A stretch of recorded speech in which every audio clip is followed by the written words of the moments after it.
everyone, and welcome back to Kingdom Living at Home. So in today's video, I am going to be doing another protective style, and I'm going to be using this crochet hair. And if I can find the link to this hair, I will put it in the description box below. I've actually had this hair for a while, and as you can see, this was some hair that I had left over from the last time I actually put this hair in my hair, which has been over 3 years ago. I was going to purchase more crochet hair, and I realized I still had crochet hair packed away, so I'm just trying to use this hair first.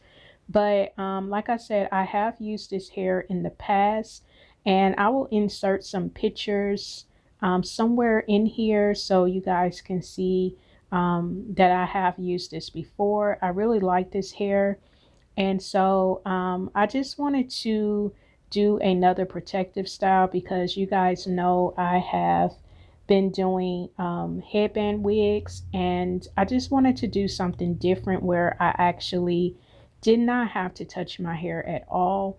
I had actually braided my hair the day before I actually did this style, so I didn't have to worry about braiding my hair and then doing this all in one day.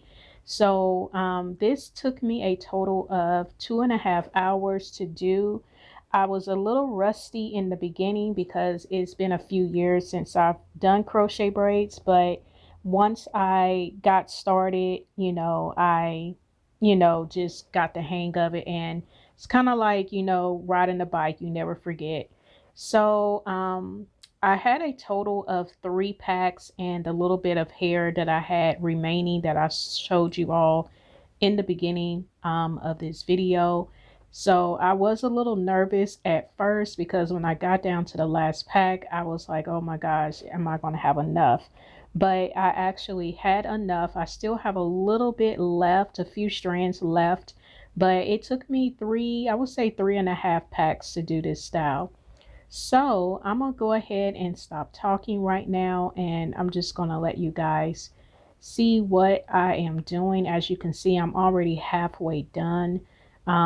But yeah, I'm going to show you some close-ups within the video so you guys can really see what I'm doing, and I'll come back when it's time for me to kind of explain some things that you will see going in. As you can see, this is my second pack right here. But yeah, I'm just going to go ahead and let you guys watch.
Okay, you guys, so I'm getting closer to the front now, and I'm going to be doing this a little different.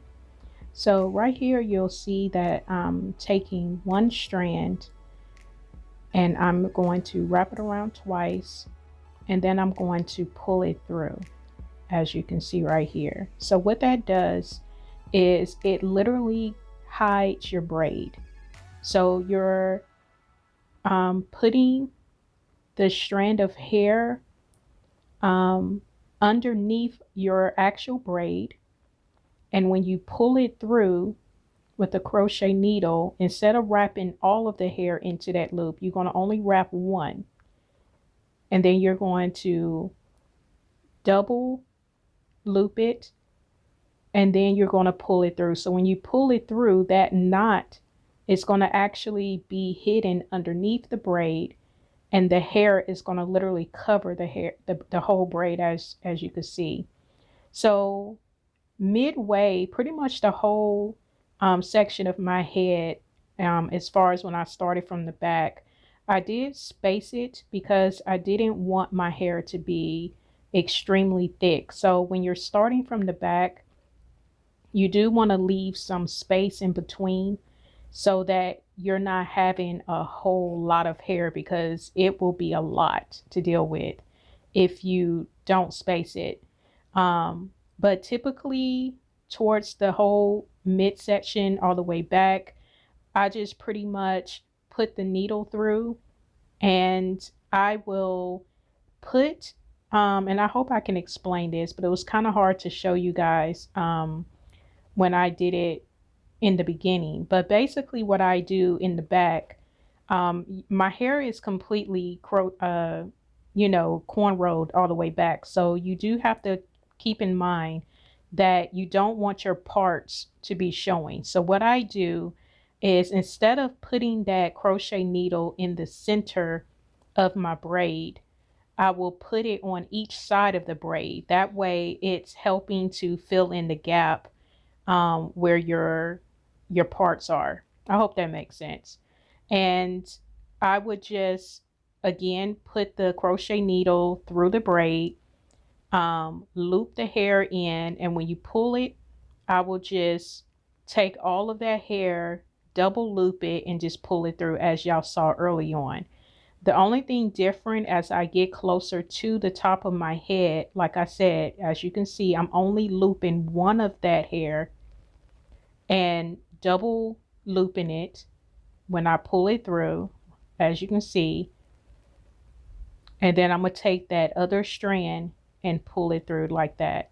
So again, when you do this method, I think it's called the invisible crochet hair. You guys, I'm so rusty, excuse me, on my lingo, because it's been so long since I've done crochet. I was like just always doing different types of crochet. I experimented with so much different types of styles. So I'm going to get back familiar, but I think that's called the invisible crochet method. It's basically where you hide the actual cornrow braid, because you want to make it look as natural as possible.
So you guys, right now, I'm showing you a close-up of what I'm doing, but just so you know, there is some gaps that I'm leaving right now, only for the simple fact that I wasn't sure at this point if I was going to have enough hair.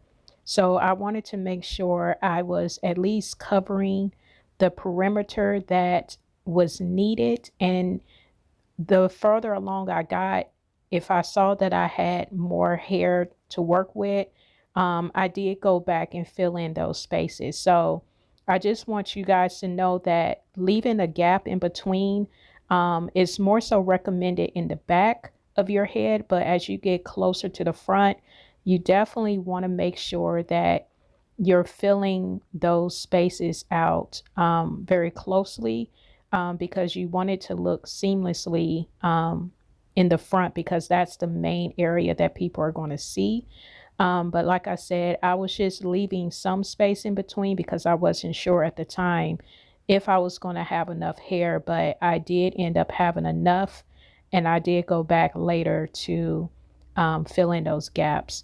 Right now I am using it's called Quick Cover. It's for anyone who does have some grays that you want to hide. This is not mascara, you guys. I will insert a picture here to let you know what I'm using. But yes, this is a gray cover, and it's in the color of black. So I'm just trying to cover some of those grays. Most of my grays are in the front of my head. So that's what I'm doing right now.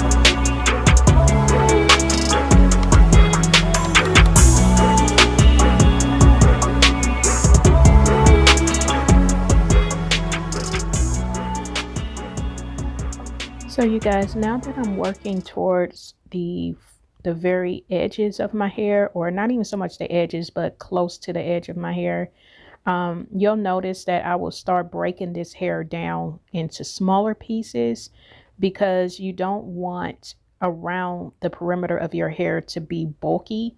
You want it to make it look, very natural looking. And so naturally your hair starts to um, look a little bit more less full around the perimeter of your hair. So I'm just breaking this hair down, like I said, into smaller pieces, and I am putting it in that way just to make it look more natural.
So you guys, right here, you can see if I wanted to wear my hair parted down the middle, if you want to make it look even more seamlessly, I am adding hair right at the perimeter of that part. So it's going to look like the hair is growing out of my scalp. And you guys, the older this hair gets, the more frizzier it will become, the more natural looking it will look. So this is another trick. If you want it to look more natural, you just want to get that hair added right where the part is.